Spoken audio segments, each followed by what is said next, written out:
Class 9th beehive की poem हम लोगों ने पढ़ी थी।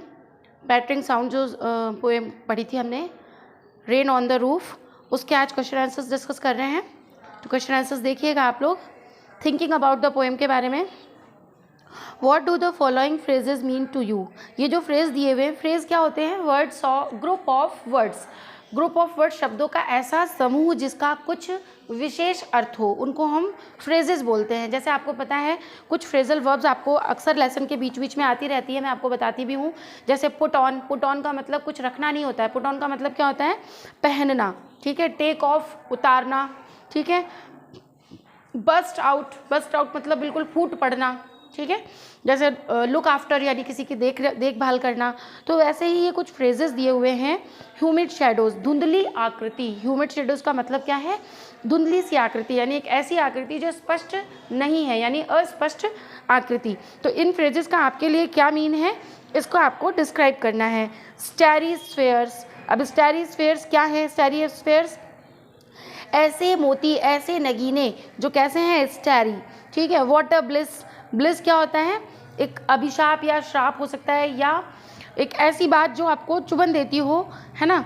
1000 dreamy fancies into busy being start, है ना। ऐसे विचार जो एक व्यस्त व्यक्ति में आते हैं। 1000 recollections weave their air threads, हवा में क्या करना? हवा में बातें बुनना, हवा में विचारों में बातों में खो जाना, ऐसे विचार जिनमें आप खो जाएं, ठीक है। तो इस तरीके के ये फ्रेजेस हैं, इनको आपको डिस्क्राइब करना है। What is the poet like to do when it rains. देखिए ये फ्रेजल वाले इतने इंपॉर्टेंट नहीं है एग्जाम्स के पॉइंट ऑफ व्यू से, इनको आप नहीं भी याद करेंगे तो चलेगा। आपको क्या करना है, इसका एक तो तैयार करना है आपको इसका explanation with reference and context, ठीक है।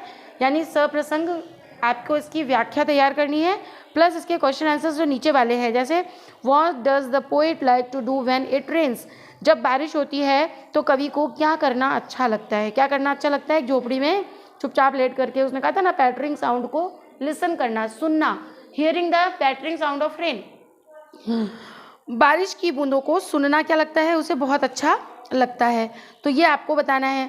फिर थर्ड क्वेश्चन है, what is the single major memory that comes to the poet. ऐसी याद जो उसे, एक अकेली ऐसी याद जो उसे क्या करती है, उस कवि के मन में आती है। Who are the dreary dreamers he refers to, यहाँ पे कौन से ऐसे स्वप्न के बारे में कवि बात कर रहा है? ऐसे स्वप्न, किस स्वप्न के बारे में बात कर रहा है? ऐसे सपने जो हम क्या करते हैं, हमें यादों में घुमा देते हैं, हम उसकी यादों में खो जाते हैं। जैसे हमारा बचपन, एक बचपन ऐसी याद होती है हर व्यक्ति के जीवन में। इसीलिए कहते हैं कि एक व्यक्ति का जो बचपन है वो उसे जीवन भर याद रहता है। क्यों याद रहता है? क्योंकि उसकी बचपन की यादें उसमें मिठास घुली हुई होती है, उसमें उसके मम्मी पापा का प्यार छुपा हुआ होता है, उनकी डांट फटकार, उनकी की गई जो बच्चों के द्वारा की जाती हैं शरारतें, उन शरारतों पर हमारा जो रिएक्शन होता है बड़ों का, वो उसमें शामिल होता है।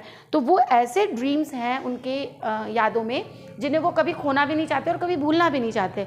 आप कभी भी, आप देखो आज, अब जैसे टीन एज में आ गए हो, आज आप थोड़े बड़े हो गए हो, आप अपने बड़ों के पास जब बैठते हो और वो आपके बचपन की बातें आपको बताते हैं तो आपको कितना मज़ा आता है कि अच्छा मैं छोटा था तो मैं ऐसे करता था, जब मैं बच्चा था तो मैं ऐसे करता था।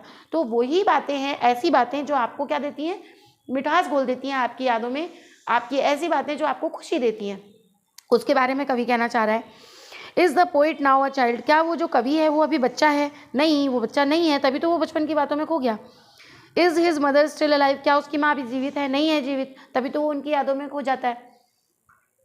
तो बस इतना ही पूछ रहा है, इसमें दोनों में क्या आएगा? नो, नेगेटिव आंसर आएगा। Is the poet now a child, तो क्या हो जाएगा? No, the poet is not a child, now the poet is not a child, no में आ जाएगा। And his mother is not alive, is not still alive, वो अभी जीवित नहीं है। आ रहा है समझ में? नेक्स्ट है सेकेंड पार्ट इसका, when you were a young child, जब आप एक छोटे बच्चे थे। Did your mother tuck you in as the poet did, यानी जैसे तकिए को आप गोद में ले लेते हो, क्या आपकी माँ भी ऐसे ही आपको गोद में अपने अंक में आंचल में भर लेती थी? तो बिल्कुल सही बात है, इसी चीज़ को एक्सप्लेन करना है इस क्वेश्चन में। जब आप छोटे बच्चे थे तो आप क्या करते थे? जैसे आपकी माँ आपको गोद में ले लेती थी, वैसे ही उस कवि ने अपनी माँ के बाहों में भरने की याद के रूप में उस पिलो को अपने साथ ले रखा है ना। डू यू लाइक रेन, क्या आपको बारिश अच्छी लगती है? What do you do when it rains steadily और हैवीली, जब बारिश बहुत तेज़ होती है तो आप क्या करना पसंद करते हो? डिस्क्राइब इन द पोएम, इस पोएम में, इस कविता में क्या क्या डिस्क्राइब किया गया है, क्या क्या पसंद होता है उसे।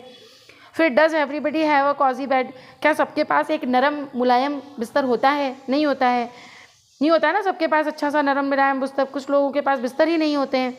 लुक अराउंड यू, अपने आसपास देखो। Describe how difficult kinds of people और एनिमल्स स्पेंड टाइम, अपने आसपास उन जानवरों को, उन व्यक्तियों को देखो जो बहुत कठिनता से अपना समय या अपना जीवन यापन कर रहे हैं। यानी उन गरीब व्यक्तियों को देखो, उन जानवरों को देखो इस ठंड में।